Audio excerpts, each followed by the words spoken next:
আজকে আমাদের স্থানাঙ্ক জ্যামিতির লেকচার 4। তো আলোচনার বিষয় হচ্ছে বাহুর দৈর্ঘ্য বের করে আয়তক্ষেত্রের ক্ষেত্রফল নির্ণয় আর শীর্ষবিন্দুর স্থানাঙ্কের সাহায্যে ত্রিভুজের ক্ষেত্রফল নির্ণয়। প্রশ্ন নিয়েছে এখানে।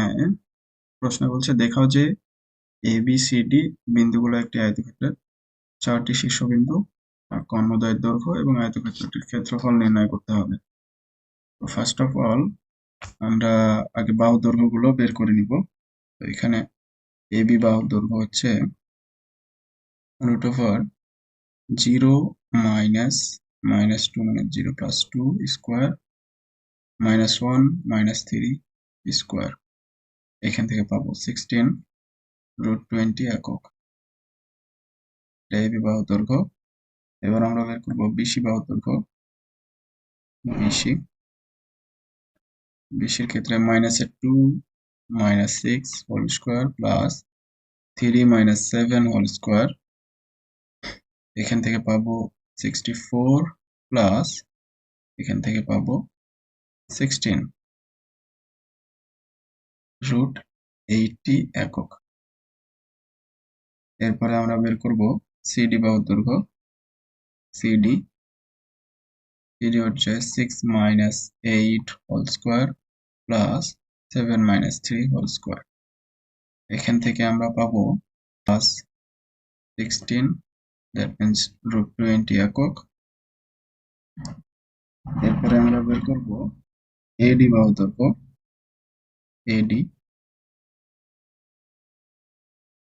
0 minus 8 whole square plus -1 minus 3 whole square। এখান থেকে আমরা পাবো 64 plus 16 that means √80 একক। AB বাহু এবং CD বাহুর দৈর্ঘ্য সেম হয়ে গেছে, BC বাহু এবং AD বাহুর দৈর্ঘ্য সেম হয়ে গেছে। তার মানে তাদের বিপরীত বাহুগুলোর দৈর্ঘ্য সেম হয়ে গেছে। এখন আমরা কর্ণ দুইটার দৈর্ঘ্য নির্ণয় করব। যদি কর্ণ দুইটার দৈর্ঘ্য সেম হয়ে যায় তাহলে এটা আয়ত, আর এটাতে আমাদের প্রমাণ হয়ে যাবে। তাহলে আমরা কর্ণের দৈর্ঘ্য বের করবো। এখন কর্ণ AC এর দৈর্ঘ্য যদি বের করি এটা হচ্ছে 6 minus 0 whole square plus 7 plus 1 whole square। এখান থেকে পাবো আমরা 36 plus 64 তার মানে √100 equal to 10 একক। যদি আমরা কর্ণ BD এর দৈর্ঘ্য বের করি, কর্ণ BD, তাহলে পাবো 8 plus 2 whole square plus 3 minus 3 whole square। এখান থেকে পাচ্ছি আমরা 10 স্কোয়ার প্লাস 0 স্কোয়ার, তার মানে হচ্ছে √100 মানে হচ্ছে 10 একক। কর্ণ দুইটার দৈর্ঘ্য আমরা সেম পেয়ে গেছি এখানে। তার মানে কর্ণ AC আর BD হচ্ছে সেম, বিপরীত বাহুগুলোও দৈর্ঘ্য সমান। তার মানে এটা হচ্ছে একটা আয়ত, অর্থাৎ ABCD একটি আয়তক্ষেত্র। এবার আমরা এই আয়তক্ষেত্রের ক্ষেত্রফল নির্ণয় করব বাহুর দৈর্ঘ্যের সাহায্যে। তো আমরা জানি আয়তক্ষেত্রের ক্ষেত্রফল হচ্ছে দৈর্ঘ্য গুণিত প্রস্থ। তাহলে আবার আয়তক্ষেত্রের ক্ষেত্রফল সমান দৈর্ঘ্য গুণিত প্রস্থ। দৈর্ঘ্য আমরা পাচ্ছি এখানে √80 আর প্রস্থ পাচ্ছি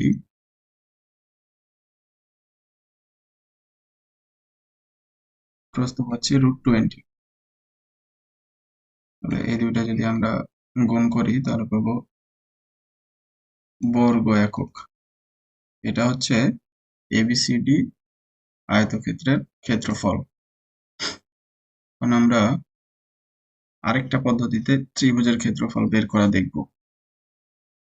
এতদিন আমরা বের করে আসছি পরিসীমা ব্যবহার করে, এখন আমরা স্থানাঙ্কের সাহায্যে ত্রিভুজের ক্ষেত্রফল বের করা শিখব। স্থানাঙ্কের সাহায্যে ক্ষেত্রফল। তো সাপোজ আমি 3টা বিন্দু নিয়েছি যারা হচ্ছে একটা ত্রিভুজের শীর্ষবিন্দু ABC। এদের স্থানাঙ্কগুলো হচ্ছে x1 y1 x2 y2 এবং x3 y3।